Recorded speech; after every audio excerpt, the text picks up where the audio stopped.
I recently ran into an issue trying to find a specific locomotive that I wanted for my model railroad, and I'm going to talk about how I solved that and give you some tips on how you can solve issues like this on Coffee and Trades.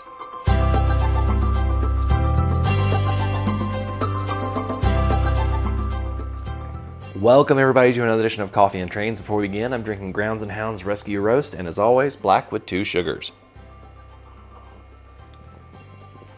So today I want to talk about an issue that I had in terms of being able to find a specific locomotive that I was looking for. I was looking for something for my layout, and it led me down a little bit of a chase. I've been doing it actually for quite a while trying to find the right locomotive for this, and I had a tough time with it. So I want to talk about the problem itself and how I solved it. So for now, I am perfectly content with the number of mainline locomotives that I have. I have 2 -9s, and I have an SD70M and an SD70ACE.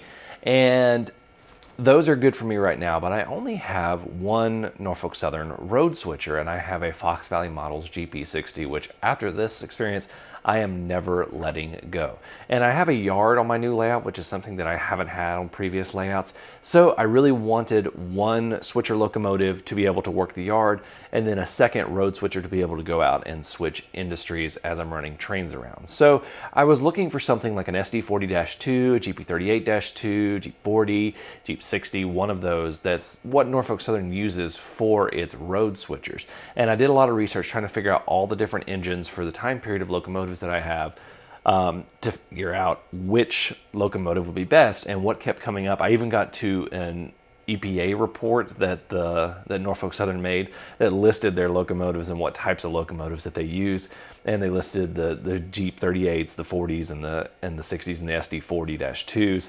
And this was proving problematic because a lot of companies are making other railroad names and are not making Norfolk Southern with these.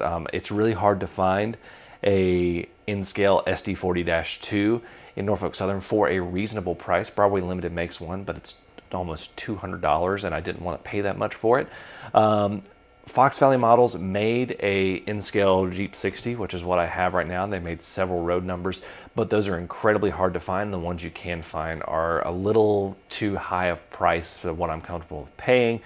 And you can't really find any reasonably priced Jeep 40-2s that are DCC equipped. That you can find some DCC ready ones, but they're just a little too high for what I want to pay. And they're just really hard to find. And I had to really think about why there was an issue with finding the right locomotives right now. And one thing you have to really attribute to this is the commerce effects of the global pandemic. Right now there is a semiconductor shortage, and semiconductors are used a lot in model railroad locomotive engine construction, specifically in the chips and the boards that are used in them. There's a plastics shortage. There's a lot of different shortages right now, and these are just effects of the global pandemic that are just kind of slow to come back. So that means that construction or creation and shipping of these parts back from their factories to us is going a little slow right now, and I know a lot of companies are just now ramping back up into full production. But that's only really part of it. The other part of it is actually kind of a weirdly good thing.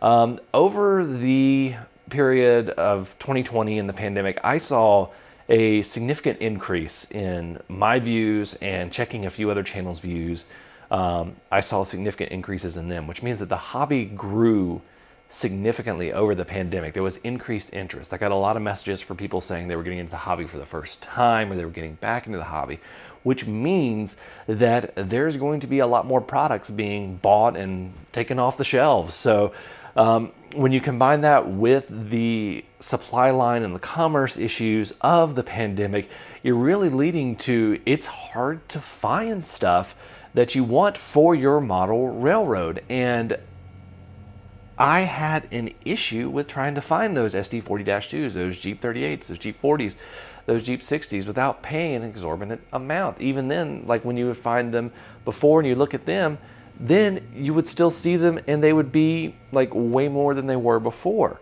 So what did I end up doing? Well, I decided to slow my roll and do a little bit of research. And what I decided to try for was like, okay, I need to figure out what every locomotive type that Norfolk Southern has ran and go ahead and look those up and see if I can find examples of them switching out in the field, not yard switching, but road switching.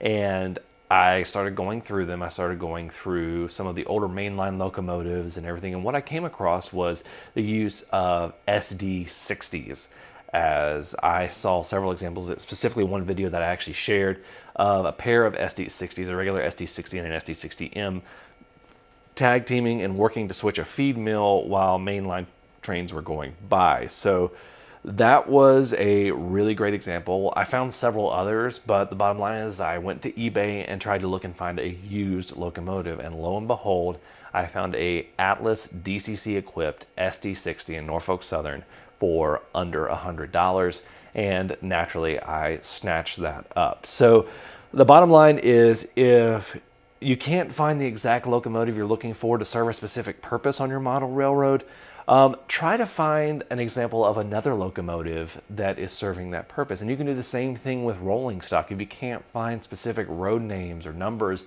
of rolling stock that are serving the industries that you have on, see if you can find examples of other pieces of rolling stock or other road names that are using it. One big example is I love rail boxcars because they're so ubiquitous and they're national, and you can pretty much put them everywhere. And you can also take pretty much any boxcar that there is for modern locomotives and you can just weather them really good. And I live around Charlotte, North Carolina. I've seen old Wisconsin Central boxcars. I've seen all sorts of different things, and I've seen tons of different types of locomotives. I've seen CP locomotives, CN locomotives, BNSF locomotives, UP locomotives.